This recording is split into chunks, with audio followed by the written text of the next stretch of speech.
Well, welcome to another Friday night. We're continuing our series on these 85 characteristics of complex trauma. In the last 2 weeks, we've looked at how complex trauma affects our emotions. And today, what I want to really focus in on is that the main emotion that comes out of complex trauma is fear. So fear is just underlying everything. Often people aren't even aware of it, but it's because the child constantly felt in danger. They couldn't resolve it. They were constantly in fear. So it just got kind of repressed, shoved down to their subconscious, but it really runs everything. And it can be a very general feeling of just anxiety, general anxiety, but it can also be about very specific things. Some they haven't even identified yet. They can't put into words, but once it's explained to them, they're able to put it into words. And so what I want to focus on today is really the fears that come out of complex trauma. And so we've already talked about fear of being a burden or a pain, wanting intimacy, but being afraid of intimacy, wanting to hope, but being afraid to hope, and the fear of abandonment. So I want to give you a whole bunch of other fears that come out of complex trauma. So one of the main fears is the fear of being hurt. A child quickly realizes that when you're hurt, it causes a lot of pain. Now, in a healthy home, children get hurt. That's part of life. But what happens is parents come and comfort the child, teach the child skills, help the child resolve the problem that caused the hurt and the pain, and it ends up quite well. The child grows, the pain disappears, the hurt is comforted and healed. But in complex trauma, when a child is living with people who are all in survival mode, who are all using maladaptive ways of coping, the child is going to get hurt a lot. And so they're going to be in pain a lot. So they're going to be abused, neglected, laughed at, shamed, punished unjustly. There's just needs aren't going to be met. There's going to be hurt all the time. But there's nothing that they can do to resolve it because nobody's given the tools. Nobody is helping them. The people that are supposed to be helping them are actually causing the hurt. And so the child quickly develops a fear of being hurt. And the child develops a belief that intimate relationships always result in getting hurt. And then the child develops a commitment that getting hurt is something to be avoided at all possible. So now they have a fear of getting hurt. But they now go into adult life assuming that any intimate relationship will result in getting hurt. And so as soon as they enter an intimate relationship, because they're lonely, they long for love, they long for acceptance, they long for intimacy. But as soon as they enter it, their expectation in their brain is, now I'm unsafe.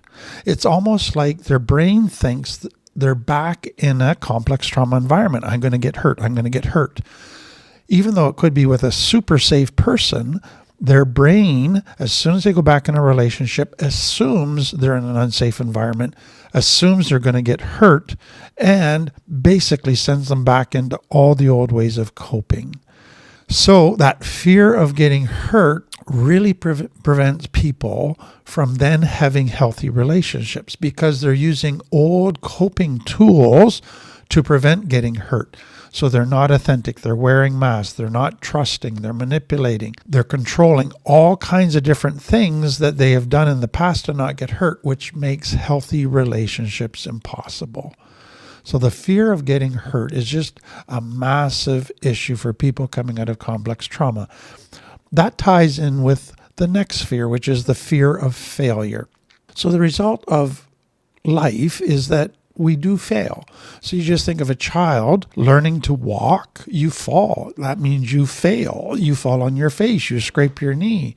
You learn a new skill like riding your bike or tying your shoe.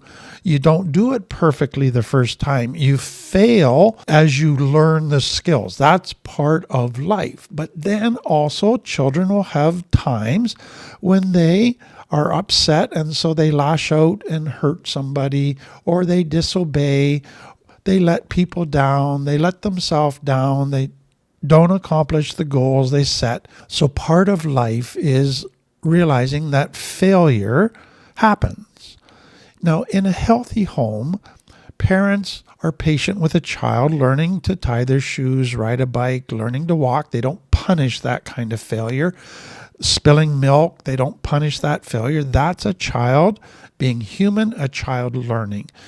When a child disobeys, when a child lashes out, they confront that. They help the child realize that violates love. It's going to hurt them and others.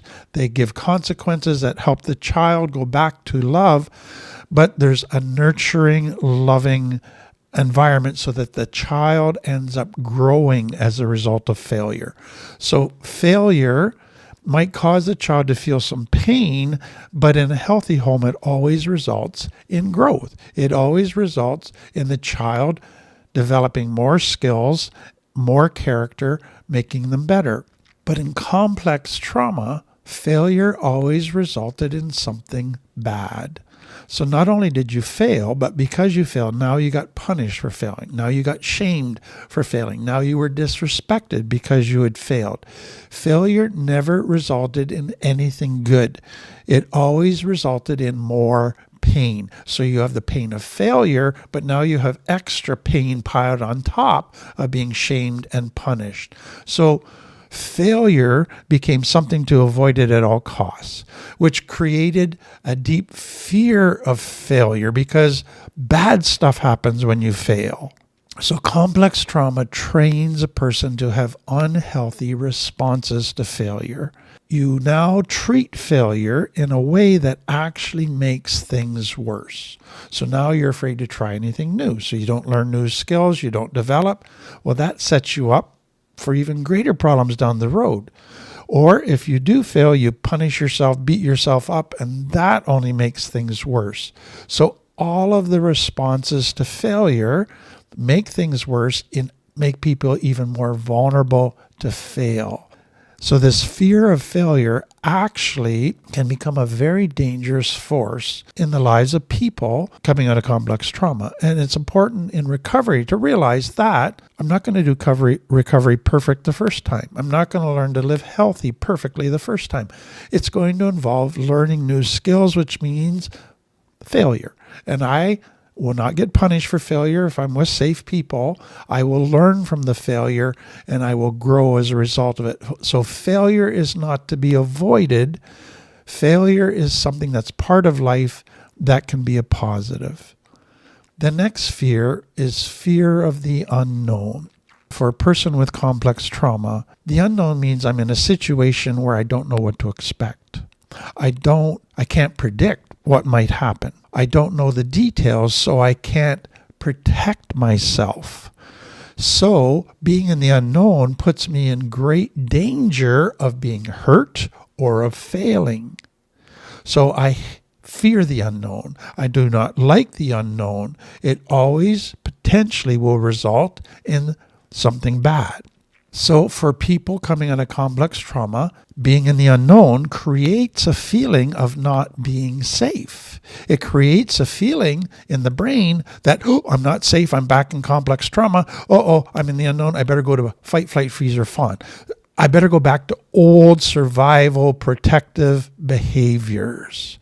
So fear of the unknown is something that happens frequently for people coming out of complex trauma, but living life as an adult means regularly being in the unknown because life changes, circumstances change. And so if this fear isn't dealt with, they can slide back into old behaviors very quickly without realizing it and soon find themselves doing a lot of damage. The next fear is connected to fear of the unknown, and that's the fear of change. And so every time I go through a change, so I get a new job, I move to a new location, I get in a new relationship, all of those changes mean I'm now in a situation I've never faced before. That means it's an unknown. Something could happen that I wasn't prepared for, that I didn't anticipate. And that increases the possibility of being hurt or of failure. And so for people coming out of complex trauma, change is a scary thing because it puts them into a place that their brain perceives as being dangerous. And so as a result, many avoid change. They only change if they are forced to change. But when they are in change, every time they go through a change, without even realizing it, subconsciously they get more angry, they get more negative, they lash out, they start resorting to old coping tools because the brain does not like change. So part of recovery for people is learning that when they go into change, that a whole bunch of subconscious systems start to kick off. So they need to become aware of those subconscious systems, bring them to the conscious level, and begin to realize, okay, change isn't bad. Change can actually lead to wonderful things. There's the need to be cautious but not afraid. So I don't need to go to old tools here. I can use new tools. The next fear is a very subtle fear, but it's a powerful fear for people coming out of complex trauma, and that's the fear of success. So the fear of success is, again, a very subconscious thing, but it's as soon as life is going well, as soon as life is going smoothly, it makes me afraid. So what is that all about? So in complex trauma, when a child lives with abuse and neglect and chaos, if life is starting to go smoothly, usually in their mind, something bad is about to happen. The other shoe is about to drop. Dad has been nice now for a few days, but now dad's about to get angry again. It's all about to go downhill. And so that sets up a system in the brain that as soon as things start going smoothly, the other shoe's about to drop. So the next one for people is, if I succeed at something, when my life has been chaotic, when my life has been struggling and failing and not doing well, if I start succeeding, that puts me in a place where it's all brand new. It's change. It's unknown. I might not know how to handle it. I might fail. I might get hurt. And I might be exposed as being an imposter. Oh, you don't belong here. You're really not good at this. You're just acting here. This isn't the real you. And everybody's going to see how terrible I am. So to succeed is to put myself more visible. And it's to put myself in change and in the unknown, all of the things that I'm afraid of. The next one is that if I'm successful, then people will notice me, but then they might start expecting more of me. So I won't be able to remain invisible. I won't be able to remain somewhat irresponsible. I won't be able to just do my little wee bits of taking care of me. I now will have greater expectations placed on me. So that then leads to the next characteristic that comes out of the fear of success, and that is sabotaging good things. So the child says, if things are going well, the other shoe's about to drop, everything's going to fall apart, so I might as well just get it over with. I will sabotage things. I will get dad angry. I will make things worse. I'll make that shoe drop. What the child is thinking that is, hopefully I can control the amount of pain delivered if I am bringing about the other shoe dropping. Another thing that's going on in the child's mind is, okay, I'm succeeding, but I won't be able to do everything perfectly. So I might as well sabotage it all because I'm going to fail anyway. So let's just get the failure part over with. Or as I succeed, everybody's going to eventually see that I'm an imposter, and they're going to see that I'm not as great as my job is making me look. So, you know what, let's just sabotage it all. And so shame causes the sabotage. Shame wins out. Then with the fear of abandonment, what happens is the other person's eventually going to get to see the authentic me and see that I'm not much of a catch, to see that I'm a terrible person. The shame lies. So they're going to abandon me eventually. So, you know what, let's just get it over with. I will either abandon them first, or I will do a bunch of stuff to sabotage the relationship so that they will abandon me. I'll push them to abandon me. Or codependency can be part of this. So if I keep growing, Eventually, I'm going to have greater and greater distance between my partner or my family who's refusing to grow, and I'm going to lose them. So, you know what? Let's just sabotage this recovery stuff because I don't want to lose them. So I'll sabotage it so I hang on to very unhealthy, toxic people because I need that relationship for some reason. There's another reason people sabotage, and that is when you've grown up with most of your subconscious templates about what is normal being unhealthy, then when you do something healthy, it feels wrong. So if you grew up with narcissists and that was your normal, when you now have a relationship with a healthy person, it feels weird, it feels wrong. If you grew up where you were trained to deny your needs and that you were being selfish if you took care of yourself, and now you start to take care of yourself and meet your needs, that feels wrong. That feels selfish. So what happens for a lot of people is to go from a unhealthy template to try to go to a healthy template feels wrong. It feels weird. It feels very uncomfortable. It puts you into this situation where you go, I don't like this feeling. It feels just bad. You know what? Let's sabotage it all and go back to what feels normal, what feels comfortable. There's another reason people sabotage, and that's guilt. I've dealt with many clients who their life starts succeeding and they go, I don't deserve this good life because of the bad stuff I've done. I need to sabotage all that's going well so I go back to failing because that's what I deserve. So sabotage becomes part of complex trauma because there's so many fears that come out of the different issues created by complex trauma.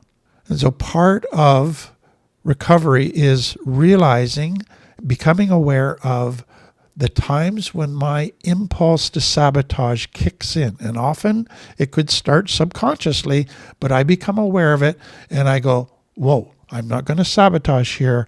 I am going to trust the process and I'm going to get out of my limbic brain, get back into my cortex and stick with the plan. And they become very thankful that they did. The next fear is fear of conflict. Most people from complex trauma don't deal well with conflict. They hate conflict. So in a healthy home, you realize conflict is part of every relationship. You don't always agree. You misunderstand each other. You have different tastes and preferences. You do things sometimes accidentally that hurt each other. So conflict becomes part of normal relationships. But what happens is the goal is we want to resolve it. We want to grow from this. Both of us want to grow. We want this to turn into improving our relationship, fixing a problem. So you work at it with respect. You work at it out of love. You work at it with a desire to grow, and that's what happens. So conflict turns into a very positive growth thing. Not so in complex trauma. Nothing good comes out of conflict in complex trauma. There's always going to be a winner and a loser. And the person who wins is going to punish the people who lose.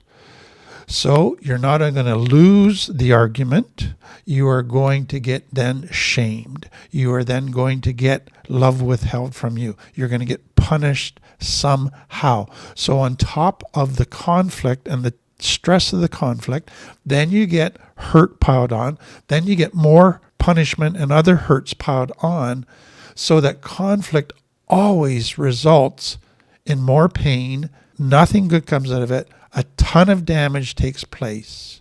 It is a bad thing. And so for many people coming out of complex trauma, conflict to them is to be avoided at all costs.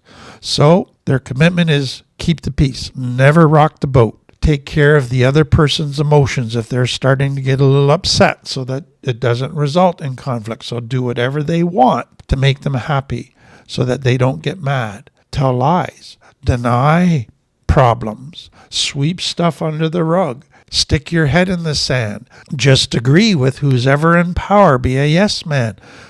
Avoid conflict. Conform to whatever rules and expectations they have to keep them happy.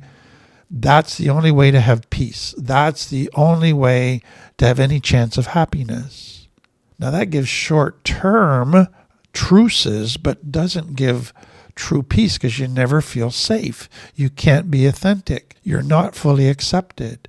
And so it doesn't truly work.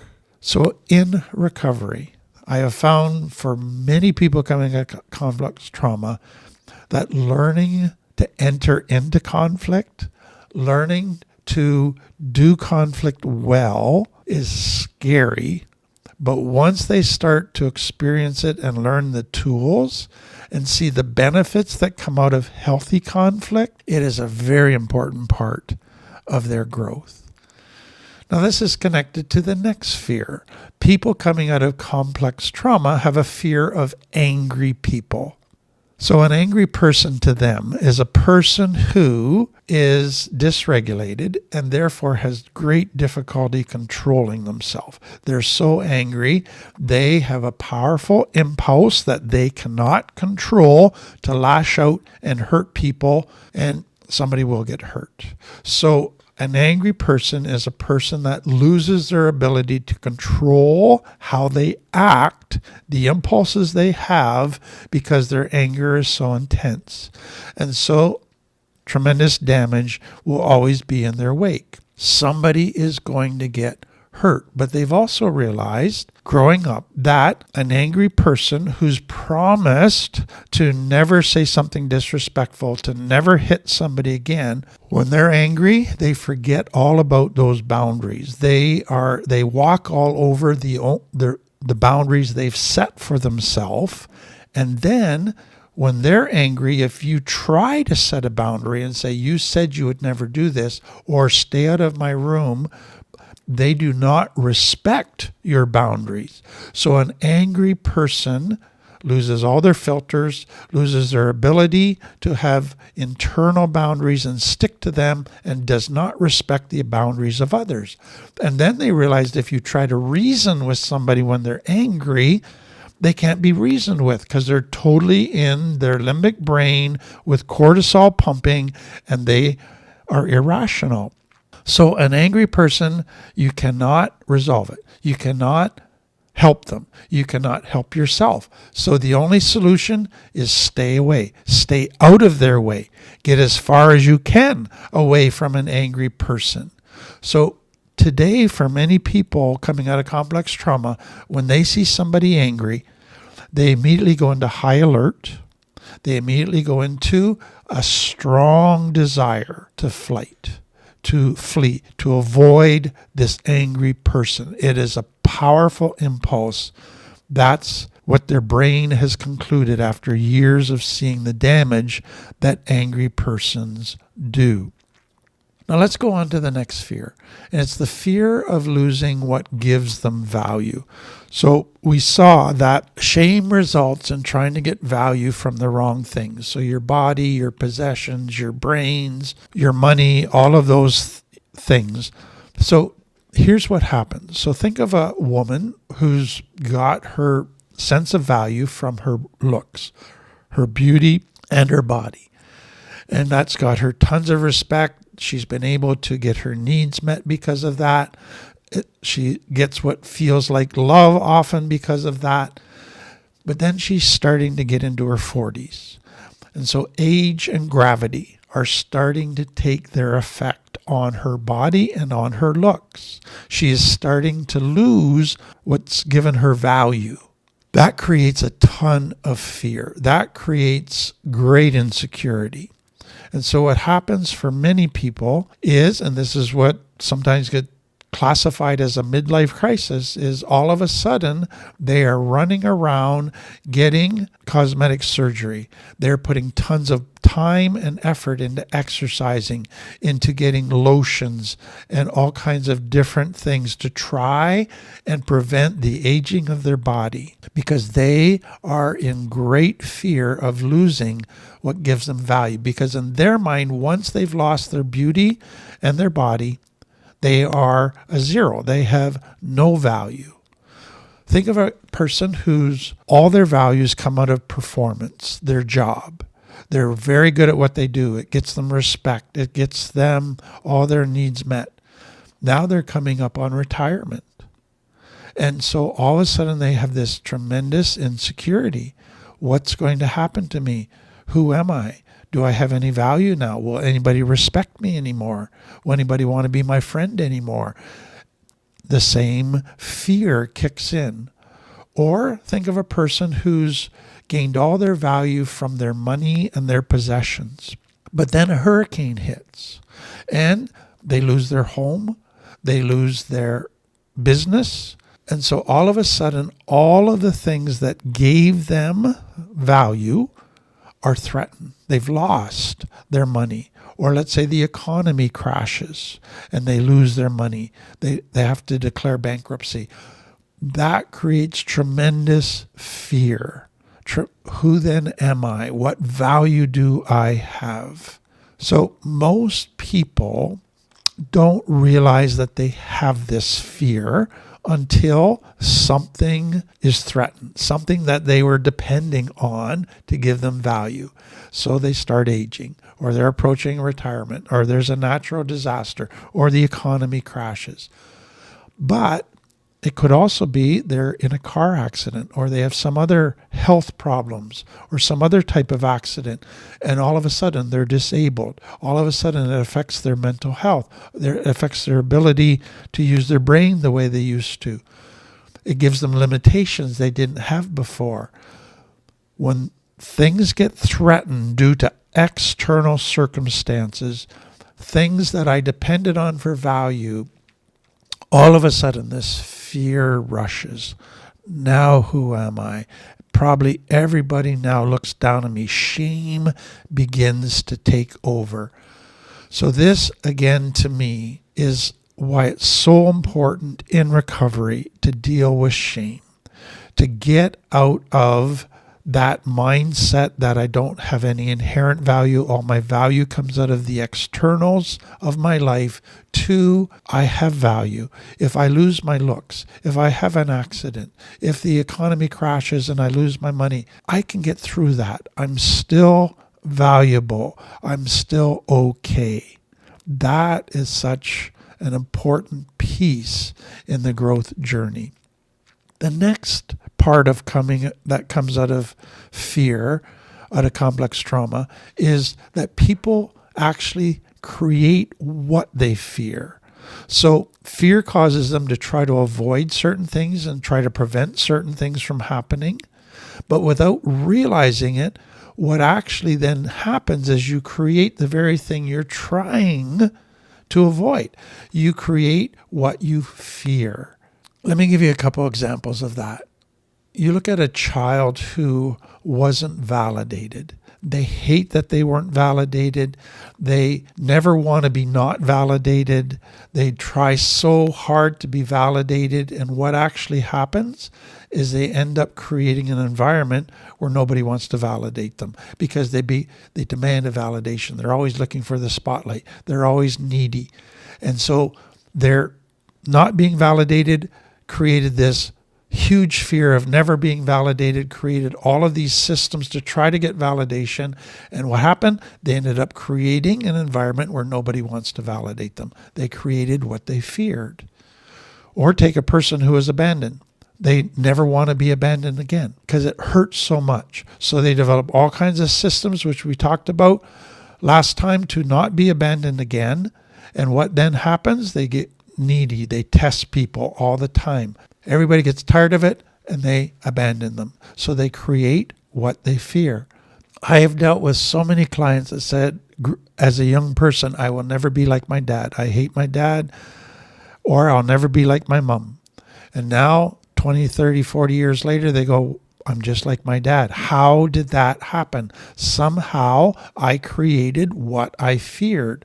Or I've had so many parents say, I do not want my kids to end up like I did. I do not want my kids to follow the same road that I did. And 20 years later, their kids are following the same road and end up where they were trying to prevent. They created what they feared. They created what they're trying to prevent. Or People coming out of a relationship, I will never end up with another husband or wife like the one I just had. And then 5 years later, they are in another relationship and they go, this is just like the last person. Different face, same issues. How did I end up there? So why does this happen? So first of all, there's a hyper need that comes out of complex trauma. So that child who was abandoned, that child who was not validated, they have this huge need to not be abandoned, this huge need to be validated. So now what happens to the child that has this hyper need to be validated? Now they just seek attention all the time, and this hyper need causes people to go, whoa, boundaries, I'm not giving you that validation that you're so desperately seeking. Think of the child that was never heard. They now have a hyper need to be heard. So now when they're with people, they overtalk. And what happens? People go, tired of listening, and they stop listening, and the child doesn't feel heard again. Or the child who was never understood. They now have a hyper need to be understood. And so they over-explain everything. And what happens? People get tired of listening, and the child feels not understood again. Or the child who was made to feel stupid all the time. And so now they have this hyper need to be respected for their intelligence.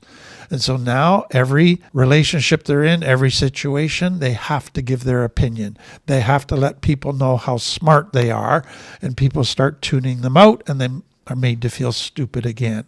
So hyper need turns people off. And so you end up creating the very thing you're trying to avoid. There's another part to this. So what happens for many people in complex trauma is they had to turn off their intuition or their radar systems.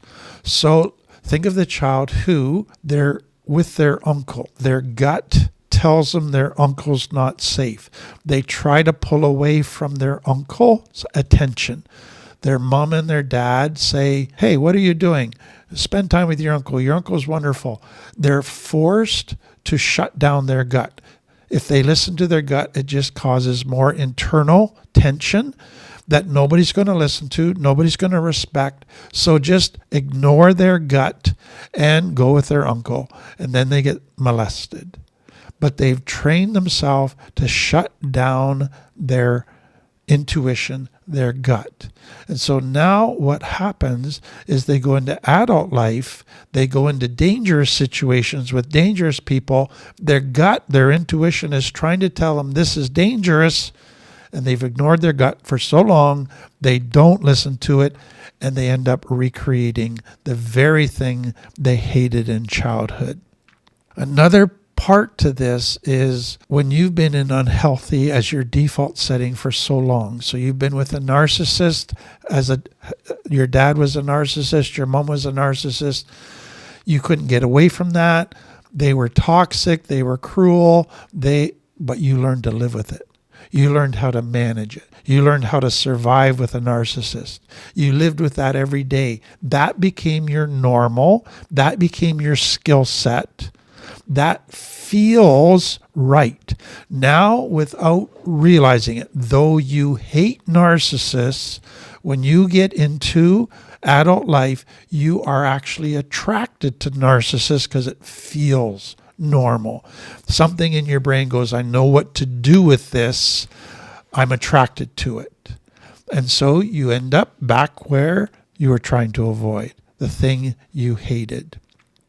There's another piece here that's very subtle, and it's when you begin to realize that complex trauma is having two authorities in your life usually who have a powerful, powerful influence over you. So their emotional world, their value system, their belief system, how they handle situations, how they respond in all kinds of situations. You are picking up, you are learning without even realizing it, kind of like osmosis, how to deal with life because they're your role models. And your brain is constantly learning by watching and observing them. So now they could have been programming you, training you to be very unhealthy in how you respond to situations. You hate it because you got hurt, but their influence over you, how they trained you, how they indoctrinated you, your brain just learned all kinds of tools. So now in adult life, you just automatically do those tools. You automatically adopt those viewpoints. You automatically adopt those perspectives, those biases, and you end up in the very same place. There's another thing that causes this. So many people coming out of complex trauma fall into wrongly diagnosing why they're experiencing pain in adult life. And when they wrongly diagnose, then they come up with the wrong solution. So if they're disrespected, they conclude the reason is because they must be different. Therefore, I need to wear masks. So they conclude I'm the bad. That's why I'm disrespected. They don't see it as the other person's problem.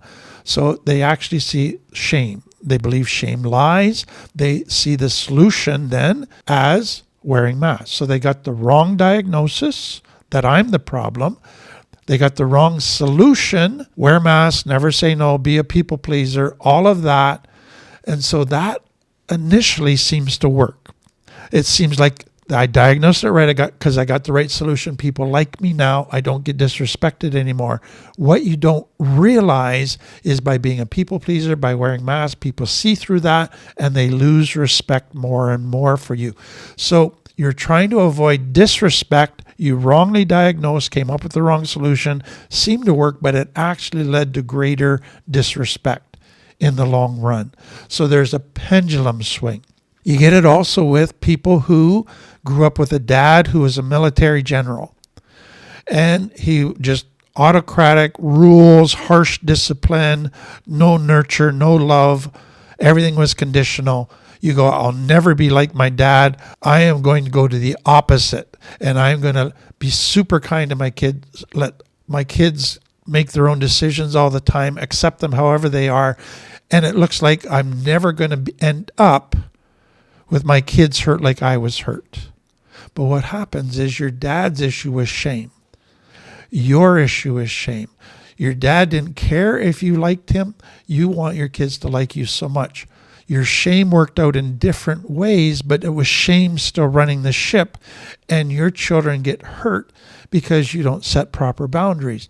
You don't help them the way that you need to learn to be responsible. Your kids get hurt again. Then there's a self-fulfilling prophecy. So just think of it this way. Your experience with unsafe people said that being authentic always results in getting hurt. So you developed a belief that you thought was the truth, which was actually a truth only because it was with unsafe people.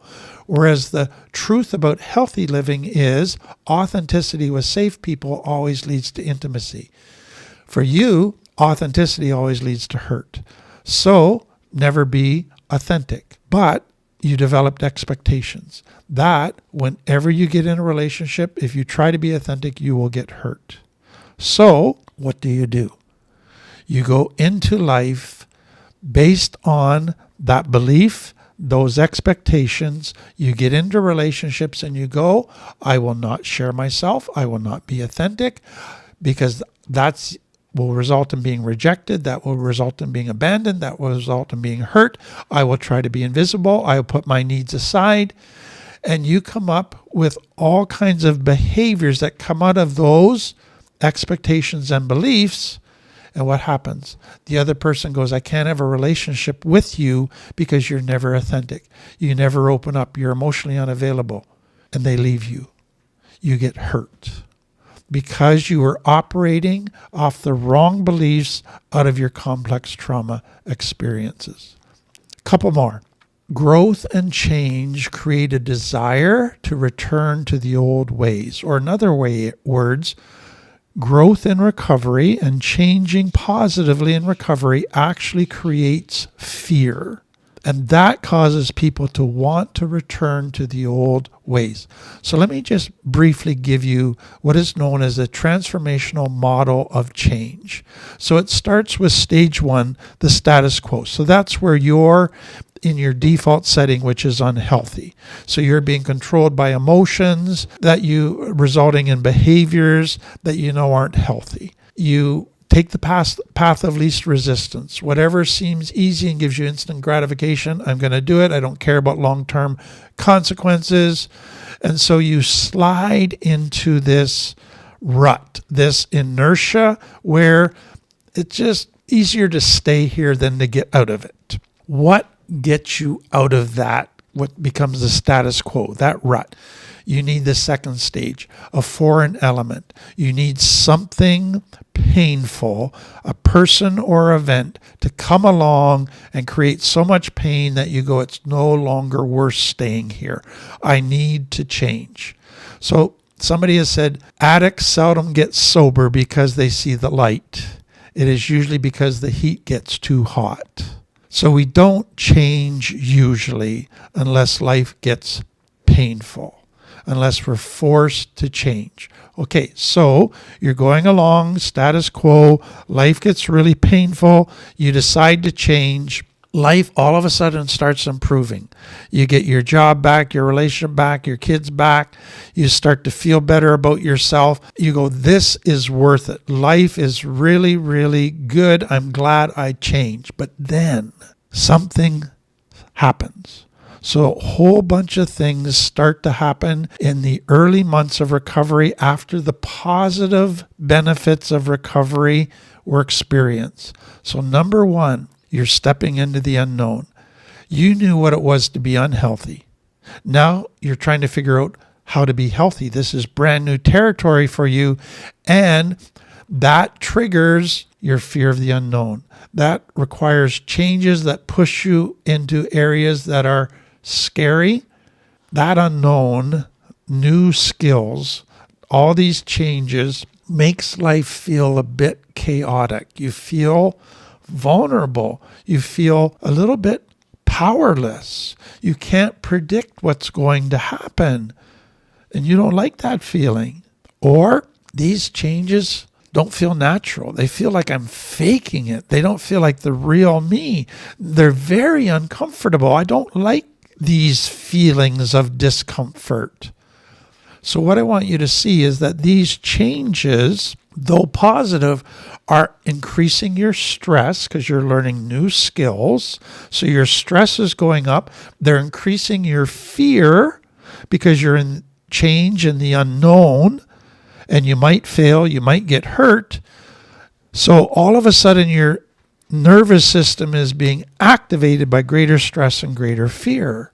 But then something else happens. You begin to realize that I made these positive changes, but man, this is a slow, messy process. I was hoping I was going to be kind of fixed within a couple months, but it's 6 months or a year has passed and I'm still going through tons and tons of change and healing. This is going to be a really slow process, and it is really messy, and I don't like how slow this is. This could take years and years, the rest of my life. And then there's another thing you discover. Every time I grow, it's great, but then I learn I got a new issue. A new level leads to a new devil. So you thought when you came into your recovery that your problem was addiction. Your problem was your anger problem. Your problem was you just didn't know how to do relationships very well. You thought there'd be a couple quick little fixes and you'd be all better. But then you realize your addiction issues is because of complex trauma, is because of shame, is because of attachment issues. Your anger issues because of shame, because of complex trauma.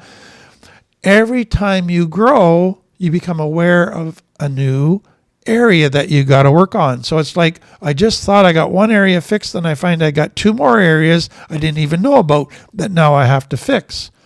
Then there's another thing that happens. As you start changing, your family initially, when you were going downhill, they were trying to say you need help. We want you to change. Now that you're starting to change, you start to get pushback from your family. Even persecution. You start to get subtle pressure to go back to the way you used to be. You might even hear, we like the way you used to be. And so you begin to realize that the family isn't as supportive as they used to be. Your partner's not as supportive. They're not liking these new changes. They might even begin to falsely accuse you and say, "Oh, you're becoming a narcissist. Oh, you're just becoming super selfish now," when really for the first time in your life you're standing up for yourself. For the first time in your life you're taking care of your own needs and saying, "My needs matter just as much as yours." But to them, that's you being a narcissist, and you start believing that. You start second guessing yourself, and you go, "Maybe I am a narcissist. Yeah, it kind of feels like it because I'm standing up for myself." And you get all confused and you start second guessing yourself. And so you hit this new level of, am I right? Am I wrong? Am I getting healthy? Maybe I am what my family says I am. And that confusion and doubt just feels terrible inside. And so what happens for pretty well everybody in recovery is they come to this place where recovery starts to feel negative. It starts to feel like a lot of work. It starts to have more negative results than felt positive results. And they begin to go, "I wonder if I made the right decision in coming into recovery. I wonder if recovery is actually worth it. Maybe I should go back to the way things used to be." And they sabotage their recovery. So growth and change creates a desire to go back to the old way. It creates fears and stress that they weren't anticipating. And so what I want you to realize is those first 3 to 6 months of recovery start with positive, then they hit a real negative stretch. Growth becomes very fragile. It's really easy to regress to old behaviors. But if it pushes you to realize this is temporary, this is forcing me to face fears and issues I never realized I had, it will lead to even greater growth.